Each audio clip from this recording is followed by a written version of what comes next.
नमस्कार दोस्तों, मैं अमित जैन आज आपको संस्कृत व्याकरण में उच्चारण स्थान साथ ही वर्ण के प्रकार के बारे में विस्तार से बताने जा रहा हूँ। उच्चारण स्थान में हम सबसे पहले वर्ण के बारे में चर्चा करेंगे।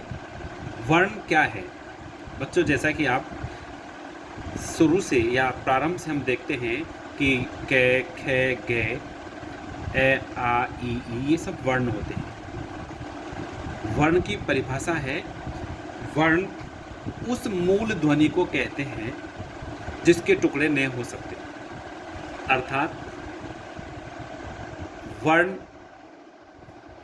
से मिलाकर के शब्द बनता है और शब्द के हम टुकड़े कर सकते हैं, लेकिन वर्ण शब्द में सबसे छोटी ध्वनि होता है। जैसे राम, राम में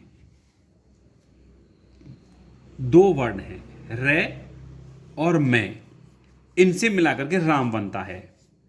अब मैं आपको वर्ण के बारे में, वर्ण दो प्रकार के होते हैं, स्वर वर्ण और व्यंजन वर्ण। स्वर क्या होते हैं? स्वर वे मूल ध्वनियां हैं जिनका स्वयं उच्चारण किया जाता है या जो स्वयं अपने उच्चारण में समर्थ होते हैं। स्वर की अपनी मात्रा होती है। तो जब हम कभी कोई शब्द लिखते हैं तो वहाँ पर व्यंजन की मात्रा नहीं होती, व्यंजन पर स्वर की मात्रा लगाई जाती है। जैसे अमित, ए, मैं पर छोटी की मात्रा है और तय, तो अमित में ए स्वर है, मैं व्यंजन है, मैं पर छोटी की जो मात्रा है वह स्वर है और तय एक व्यंजन है। तो इस प्रकार से स्वर की अपनी मात्रा होती है। स्वर के बिना व्यंजन अधूरे होते हैं। अर्थात व्यंजन वे हैं जिनका उच्चारण हम स्वर के माध्यम से या स्वर की सहायता से करते हैं। अर्थात व्यंजन उच्चारण के लिए स्वर पर आश्रित होते हैं। आपको लगता होगा, मुझे लगता है कभी कभी कि व्यंजन की मात्रा या व्यंजन को हम बोल सकते हैं, लेकिन नहीं बोल सकते। व्यंजन के साथ में जब स्वर होता है तभी हम उसका उच्चारण कर पाते हैं। अन्यथा जैसे मान लीजिए कै व्यंजन है और कैसे हम स्वर को निकाल दें। कै में ए एक स्वर मिला हुआ है, ए को अगर हमने हटा दिया तो कै पर हलंत लगाना होगा। मैं एक उदाहरण से आपको बताऊं। जैसे कै, कै, अब इसको हम स्वर और व्यंजन के साथ देखेंगे। बच्चों, ये जो कै है, इससे अगर हम व्यंजन को अलग करें तो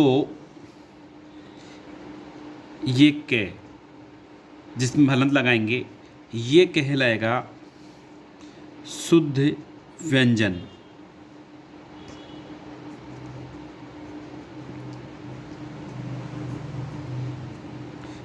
या स्पर्श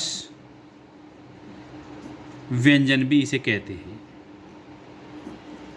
इस कै में से हमने एक स्वर को निकाल दिया और वो स्वर है ए। मैं आपको ये बताना चाहता हूँ कि जैसे ही हमने कै बोला तो हम उसके साथ में ए का भी उच्चारण कर रहे हैं। बिना ए के हम कै का उच्चारण नहीं कर सकते। बोल तो सकते हैं, लेकिन लिखते समय इसको ऐसे देखना पड़ेगा। अब मैं आगे चलूँ। स्वर तीन प्रकार के होते हैं, ह्रस्व स्वर, दीर्घ स्वर और प्ललित स्वर होते हैं। साथ ही व्यंजन भी तीन प्रकार के हैं, स्पर्श व्यंजन, अंतस्थ व्यंजन और ऊष्म व्यंजन। ह्रस्व स्वर वे स्वर हैं जिनके उच्चारण में केवल एक मात्रा का समय लगता है। मात्रा का अर्थ है यहाँ पर, जैसे मैं कुछ उदाहरण आपको बताऊं। ए, छोटा ई, ऊ, ये क्या कहलाएंगे? ह्रस्व स्वर कहलाएंगे। ए, ई, ऊ। अर्थात इनको बोलते समय या इनका उच्चारण करते समय बहुत कम समय लगता है। ये मात्रा में 5 हैं। कितने हैं ये? 5 हैं। मैंने लिखा ए, ई, ऊ, री और री, री और री, ये टोटल 5 हैं। दीर्घ स्वर वे स्वर हैं जिनके उच्चारण में ह्रस्व स्वर से दुगना समय लगता है, यानी कि सबसे कम समय इनके उच्चारण में लगता है, उसके बाद इनसे ज़्यादा समय इनके उच्चारण में लगता है। और जैसे ये ए था तो दीर्घ में हो गया आ, ई, बड़ा ई, बड़ा ऊ, री,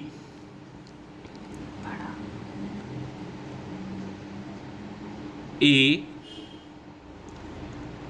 ओ, आई और औ। 8 होते हैं। कितने होते हैं ये? 8 हैं। अब हम चलते हैं प्लुत स्वर पर। इन स्वरों में अर्थात प्लुत स्वर वे स्वर हैं जिनके उच्चारण में दीर्घ स्वर से ज़्यादा समय लगता है। अर्थात मैं एक बार आपको वापस बताऊं, ह्रस्व स्वर इनके उच्चारण में सबसे कम समय लगता है।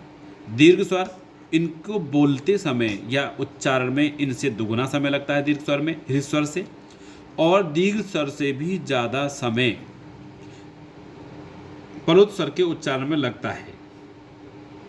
और इनका जो समय है 3 मात्रा का उच्चारण काल होता है। इनको कहा जाता है, जैसे इसका 1 मात्रा, 2 मात्रा और प्लुत स्वर 3 मात्रा का समय लगता है। 3 मात्रा समय लगता है। इसके उदाहरण के लिए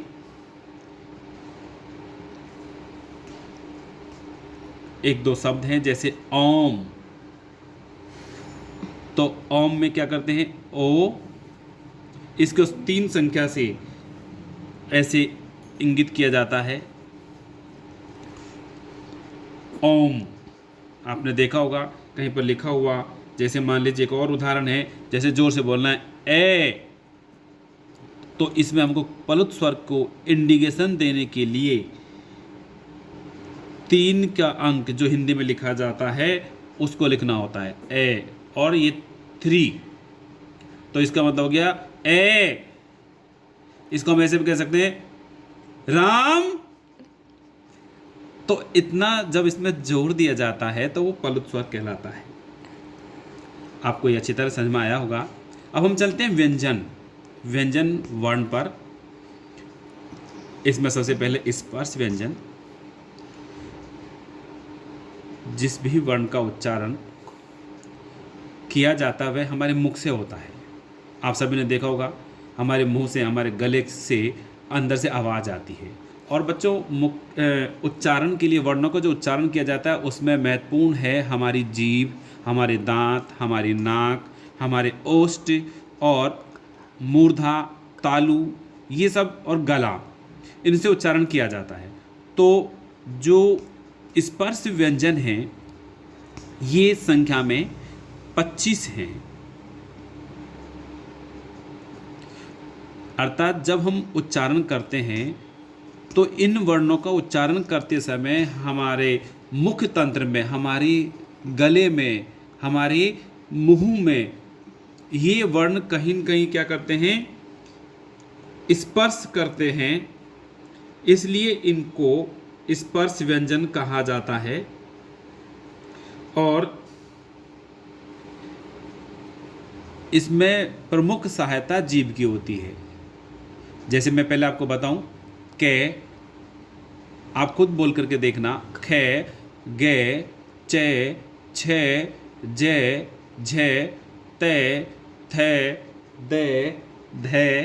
तो इनको बोलते समय हमारी जीभ मुख के अंदर ही तरह तरह से खेलती रहती है, मुंह के अंदर ही तरह तरह से हिलती रहती है। अगर हमारी जीभ इस प्रकार से नहीं हिलेगी तो हम इन वर्णों का शुद्ध उच्चारण नहीं कर पाएंगे। इसलिए स्पर्श व्यंजन में वर्ग बने हुए हैं, वर्णों के वर्ग बने हुए हैं। मैं इसलिए यहाँ लिख देता हूँ क वर्ग,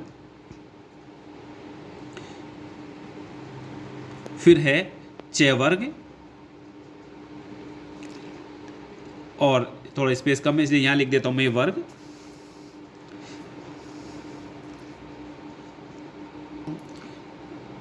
क वर्ग,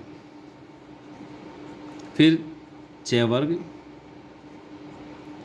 ट वर्ग, त वर्ग और प वर्ग। प्रत्येक वर्ग में 5-5 वर्णों का या व्यंजनों का समूह है। जैसे क वर्ग में क खुद आएगा, ख, ग, घ और ये सबके हलंत लगेगा, ये ध्यान रखना है सभी को। फिर च वर्ग में च, छ, ज, झ, अरे खाली बोलते हैं जिसको। ट वर्ग में ट, ठ, ड, ढ, न। त वर्ग में त, थ, द, ध, न। और प वर्ग में प, फ सबके हलंत है, तभी ये शुद्ध व्यंजन माने जाएंगे। इस बात को याद रखना है। अगर हमने हलंत नहीं लगाया तो इसमें स्वर भी मिला होगा। ब, भ, में 5 5 5 5 5 टोटल 25 ये स्पर्श व्यंजन होते हैं। आपको इनको ऐसे ही लर्न करना है, बार बार इनकी प्रैक्टिस करनी है। अब हम चलते हैं आगे अंतस्थ व्यंजन पर, जिसके नाम से आपको समझ में आ गया होगा। अंतः स्थ, अंतः माने अंदर और स्थ माने स्थित होना। जो हमारे मुख में जहाँ से जीभ निकलती है, जीभ की जिसे जड़ कहते हैं, रूट ऑफ टंग, उधर से ये वर्ण निकलते हैं और इनका उच्चारण क्या होता है, वायु को कुछ रोककर अल्प शक्ति के साथ किया जाता है। ये अंतस्थ कहलाते हैं। और ये वर्ण है ये, व, र, ल। अंतस्थ व्यंजन 4 हैं। कितने हैं ये? 4 हैं। इनको मैं यही लिख देता हूं। ये हैं ये, व, र, ल। ठीक है, ये 4 हैं। और अंतस्थ मानी इनका उच्चारण अंदर की तरफ से बाहर की ओर होता है। और इनके उच्चारण में वायु को या हवा को, जो मुंह से एक हवा निकलती है, उसको कुछ रोक करके थोड़ी ताकत के साथ में इसका उच्चारण किया जाता है, इसलिए अंतस्थ कहलाते हैं। नेक्स्ट है व्यंजन का तीसरा जो भेद है, उष्म व्यंजन। ये भी संख्या में 4 हैं। उष्म का मतलब होता है गर्मी। और इसमें क्या होता है कि इन व्यंजनों को उच्चारण वायु को धीरे धीरे रोककर रगड़ के साथ निकाल कर किया जाता है। वे उसमें व्यंजन कहलाते हैं। वायु को रोककर मतलब ये नहीं हमने हवा बहुत रोक ली फिर हमारे मुंह में कोई तूफान आ रहा हो, या बहुत रगड़ का मतलब कोई घर्षण हो रहा हो, ऐसा नहीं है। उसका मतलब जब हम इनका उच्चारण करते हैं तो हमारे मुंह से उष्मा एक थोड़ी गर्माहट अंदर से बाहर की ओर आती है, इसलिए इनको उष्म व्यंजन कहा जाता है। और ये 4 हैं। और ये हैं श, स, श, है। ये जो श है इसे हम तालुष्य कहते हैं। ये स सरोकार, इसे दंत श कहते हैं। और ये मूर्धन्य श होता है। और ये है, ये 4 उसमें व्यंजन कहे गए हैं। तो इस प्रकार से 25 स्पर्श व्यंजन, अंतस्थ 4 व्यंजन, उसमें 4 व्यंजन, स्वर हृस्व स्वर 5, दीर्घ स्वर 8 और पलुत स्वर, इनकी कोई निश्चित संख्या नहीं है। ये स्वरों के साथ या व्यंजनों के साथ लगकर अपने अस्तित्व को बनाते हैं। इसके अलावा कुछ और हमारे जो वर्ण हैं जिन्हें हम संयुक्त व्यंजन कहते हैं। अब हम संयुक्त व्यंजन के बारे में बात करेंगे। संयुक्त व्यंजन वे व्यंजन हैं जो 2 या 2 से अधिक व्यंजनों के मिलने से बनते हैं। ये संयुक्त व्यंजन बच्चों 4 प्रकार के हैं। जैसे मैं बताऊं आपको, क्षय, क्षत्रिय जिसे कहते हैं, क्षय ये 2 व्यंजनों के मिलने से बना है, क और क्षय, क्षय बन गया। यहाँ हलंत है। अभी हम व्यंजन की बात कर रहे हैं। अगर मैं इसमें ए स्वर लगाता हूँ तो ये हलंत हट जाएगा, पूरा क्षय हो जाएगा। फिर है त्रय, ये त्रय है, ये भी 2 व्यंजनों के मिलने से बना है, तय रे। यदि मैं इसमें भी प्लस ए करता हूँ तो ये त्रय से हलंत हट जाएगा। फिर तीसरा है गे, गे फॉर ज्ञानी बोलते हैं जिसे हम, हलंत लगाया है मैंने। जय और ये या अने खाली जिसे बोलते हैं कि मिलन से बनता है। और एक है श्रेय, श्रेय शय जिसे हम तालुशय कहते हैं और रे के मिलने से बना है। और इस प्रकार से ये संयुक्त व्यंजन कहलाते हैं जो 4 होते हैं। इस प्रकार बच्चों हमने इस वीडियो में वर्ण के बारे में एक जानकारी प्राप्त की। आज हम इस वीडियो को यहीं समाप्त करते हैं।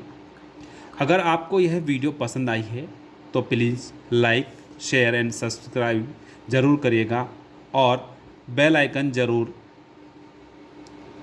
क्लिक करिएगा, जिससे आपको और वीडियोज़ का नोटिफिकेशन मिलता रहे। उच्चारण स्थानानी पाठ का शेष भाग हम आगे वीडियो में पढ़ेंगे, कंटिन्यू रखेंगे।